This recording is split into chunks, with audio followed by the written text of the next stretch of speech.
Olá, pessoal! Novamente junto com vocês, trabalhando agora o módulo 6 dentro do curso em Atendimento Educacional Especializado aos alunos com déficit intelectual. Nesse sexto módulo, nós vamos estar trabalhando os aspectos psicológicos e neurológicos relacionados ao estudante com déficit intelectual. Nesse sentido, nós vamos pegar uma definição ao qual a Organização Mundial da Saúde nos traz. Ela vem dizer que a deficiência intelectual é uma condição do desenvolvimento interrompido ou incompleto da mente que é especialmente caracterizado pelo comprometimento de habilidades manifestas durante o período de desenvolvimento, que contribuem para o nível global de inteligência. Isto nada mais é que as questões cognitivas de linguagem motora e das habilidades sociais em seu pleno desenvolvimento.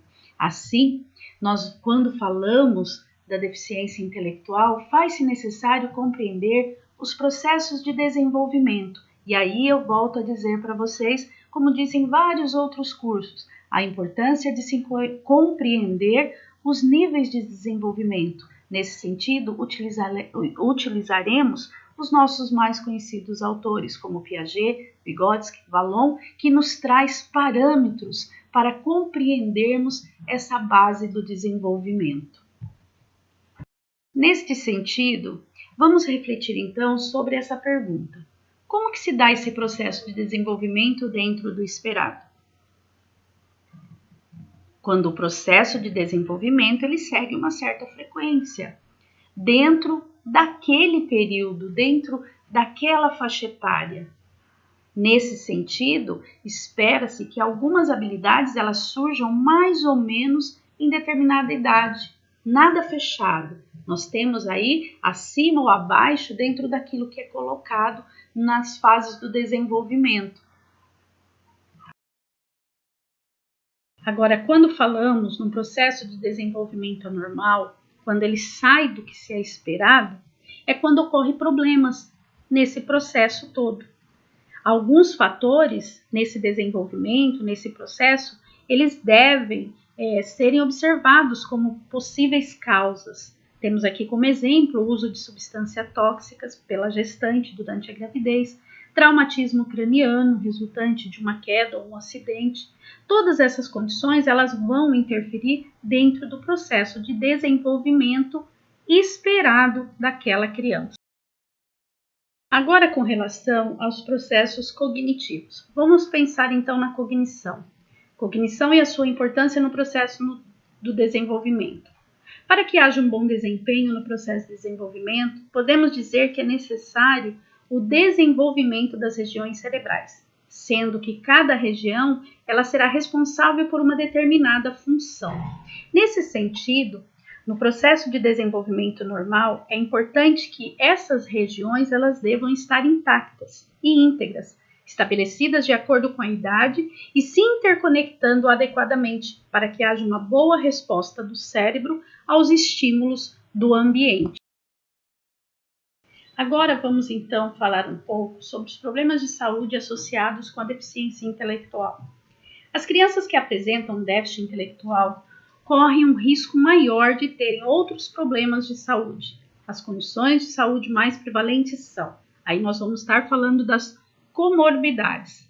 Nós temos a epilepsia, com 22%, paralisia cerebral, com 20%, que predomina aí, os transtornos de ansiedade, 17%, transtorno desafiador opositor, importante lembrar que a maior parte desse transtorno ele é desencadeado por influência do meio, importante observar esse ponto, e o transtorno do espectro autista. Falando um pouco sobre a epilepsia, nós vamos perceber no conceito que nos traz a Academia Brasileira de Neurologia que a epilepsia é uma doença neurológica que acontece quando há uma desorganização entre os neurônios, afetando o funcionamento de um grupo específico desse neurônio. O tipo de crise ela vai estar relacionada à área do cérebro com essa disfunção, aonde aconteceu a descarga entre os neurônios.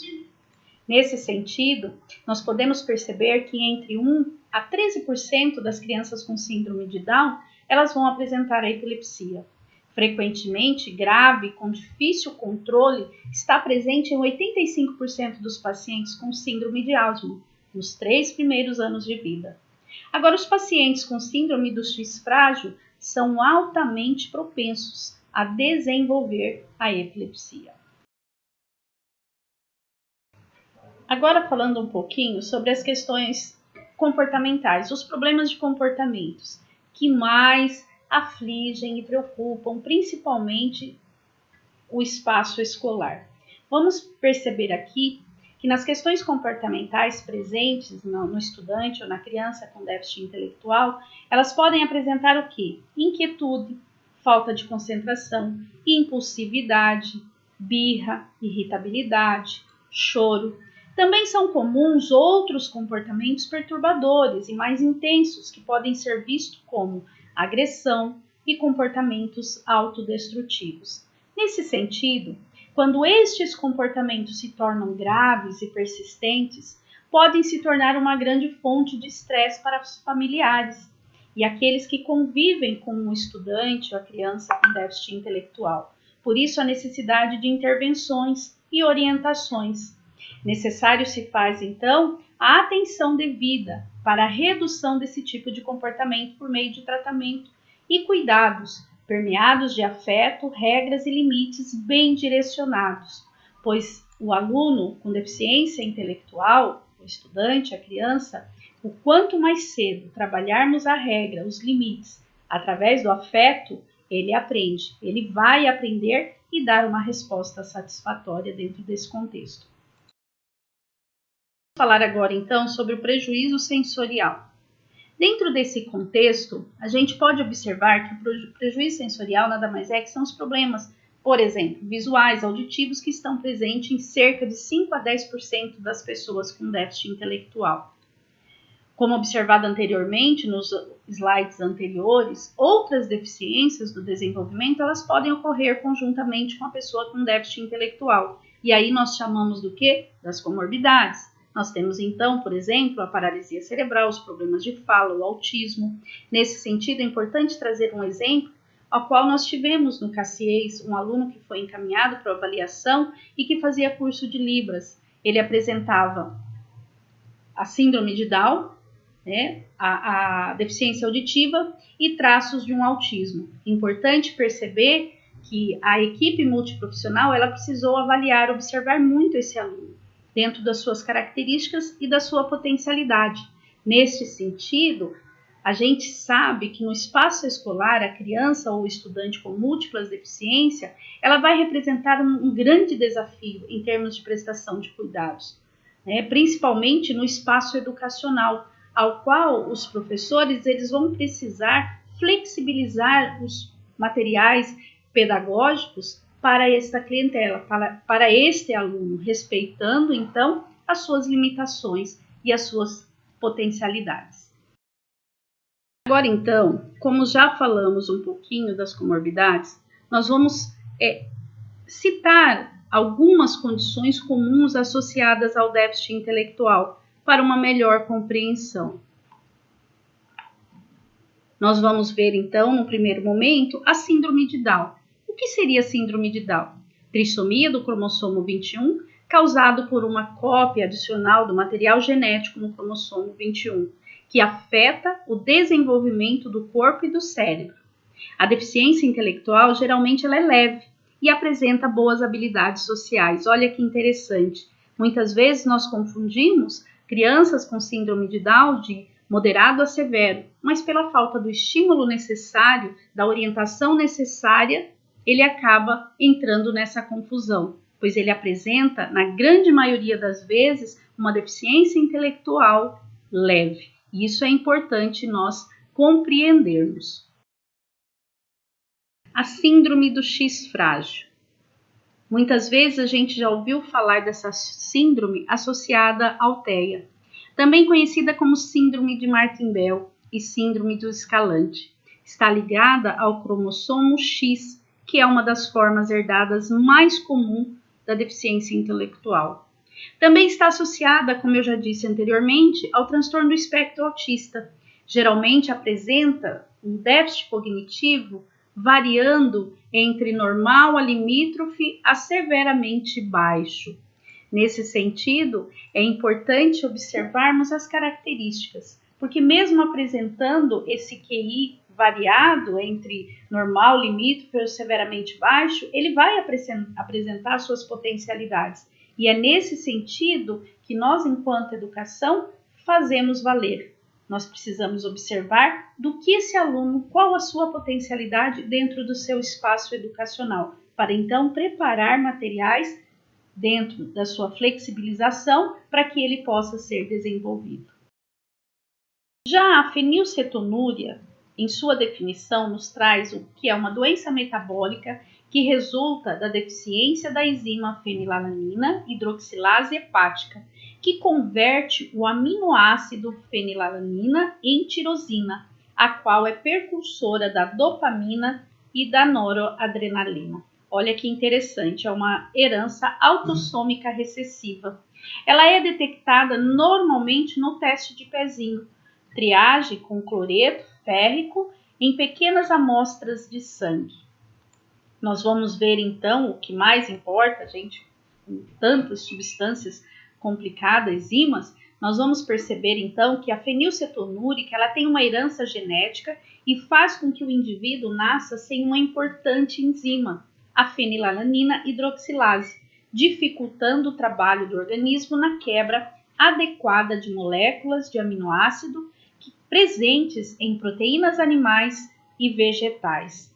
Importante lembrar então que os altos níveis do aminoácido, que é a tirosina, pela ausência da fenilalanina, a substância associada a ele no corpo, ela vai exercer ação tóxica em vários órgãos, e especialmente no cérebro, trazendo aí a causa da deficiência intelectual na criança que apresenta a fenilcetonúria. Então é importante lembrar que a fenilalanina, o aminoácido de fenilalanina, ela é transformada em tirosina, né? E aí acaba apresentando uma ausência, uma deficiência da enzima fenilalanina hidroxilase hepática, ocasionando então os altos níveis de aminoácidos, né, e de substância associada a eles no corpo, que exerce ação tóxica e prejudicando aí principalmente o cérebro da criança em desenvolvimento, ocasionando o déficit intelectual. Já o hipotiroidismo congênito representa uma das causas mais frequentes do déficit intelectual, termos bibliográficos, retardo mental, que pode ser prevenida com o diagnóstico precoce e o tratamento adequado. Assim, se não forem realizados os diagnósticos e o tratamento adequado, haverá atraso no crescimento e no desenvolvimento neuromotor. E o déficit intelectual, o retardo mental, ele pode se apresentar em graus variados, desde leve, moderados, severos até profundos. Síndrome de Prader-Willi. Anomalia genética congênita e multissistêmica marcada por alterações nas áreas Q11 e Q12 do cromossomo 15, de origem paterna. Ela afeta especialmente o hipotálamo, pequena região do encéfalo dos mamíferos do tamanho aproximado de uma amêndoa. Olha só a importância da região a qual ela afeta, o nosso hipotálamo. Dentre as múltiplas funções do hipotálamo, cabe adequar a produção de hormônio, por exemplo, o hormônio do crescimento, da tireoide, da ocitocina. Esses hormônios, normalmente, eles têm a função de regular o estado do sono, estado do humor, a libido e controlar as sensações de fome e saciedade. Nesse sentido, uma das principais manifestações do distúrbio é a fome insaciável, que persiste o tempo todo e pode levar as pessoas com esta síndrome a comerem exageradamente e compulsivamente. Síndrome de Alzheimer. Doença genética complexa, caracterizada por um atraso intelectual, desenvolvimental e outras condições bastante acentuadas. Ela está presente em 1 a cada 12 mil crianças que nascem. Provocado por uma mutação genética, o distúrbio ele exige cuidados, pois causa sérias anomalias neurológicas desde a infância. As características da síndrome, ela incluem atraso global de desenvolvimento neuropsicomotor, deficiência intelectual, severo atraso de linguagem e fala, além de problemas de coordenação motora e ataxias. Estes sinais e sintomas começam a ser evidentes nos primeiros 6 a 12 meses de vida. Podem também estar associados a crises epiléticas de difícil controle. Temos também a síndrome alcoólica fetal, que é um dos motivos de déficit intelectual em crianças. Ela acontece quando a mulher ela consome a bebida alcoólica em excesso durante a gravidez, resultando um atraso no desenvolvimento físico e mental do bebê. Importante ressaltar que são causas evitáveis do déficit intelectual, através da orientação, do esclarecimento e da consciência dessa mãe para com a sua condição enquanto gestante. Assim concluímos então este módulo, acreditando que os estudantes com déficits intelectuais, particularmente aqueles de níveis leves ou moderados, eles vão ser capazes sim de viverem de forma independente, capazes de atingir alguma autossuficiência quando lhes são dados estímulos e orientações necessárias. Aí nós vamos ver então as crianças, os estudantes que apresentam níveis mais graves, severos, muitas vezes, eles não conseguem viver de forma independente. Eles vão necessitar de um acompanhamento mais presente, orientações mais direcionadas. Mas de alguma forma eles vão aprender. O que é importante nós entendermos dentro de todo esse contexto das comorbidades, das questões comportamentais, das questões que envolvem esse processo todo, é que o estudante que apresenta déficit intelectual, é importante que o professor, dentro do seu espaço educacional, conheça, pesquise, busque, entenda o seu aluno, que nível esse aluno se encontra, qual as suas potencialidades, até onde esse aluno pode se desenvolver. Muitas vezes nos prendemos a laudos, ele apresenta um nível moderado, severo, mas vamos deixar um pouco esse laudo de lado. Vamos refletir em cima daquilo que ele nos apresenta, aquilo que ele é capaz de fazer. E em cima daquilo, vamos desenvolver, vamos flexibilizar o nosso currículo escolar para este aluno, porque ele tem suas potencialidades. E nós precisamos compreender todo esse processo para então preparar suas aulas, adequando-as e adaptando-as dentro daquilo que o aluno necessita. Assim, gostaria de agradecer por mais essa oportunidade, neste módulo, onde trabalhamos os aspectos psicológicos e neurológicos relacionados aos estudantes com déficit intelectual, nos preparando para um próximo módulo, a qual vamos trabalhar para compreender um pouquinho mais a importância desse estímulo e da neuroplasticidade. Gostaria de agradecer e lembrar vocês que na plataforma nós temos materiais onde vão aprofundar cada vez mais sobre esse conteúdo. Temos alguns artigos e alguns vídeos que vão auxiliar melhor a compreensão de vocês. E lembrando, pessoal, façam as atividades. Importante que façam, para que no final, no último módulo, nós possamos ter um diálogo sobre as questões todas que foram colocadas dentro deste curso, para que possamos esclarecer de forma mais próxima com vocês. Gratidão pela oportunidade e até o próximo módulo.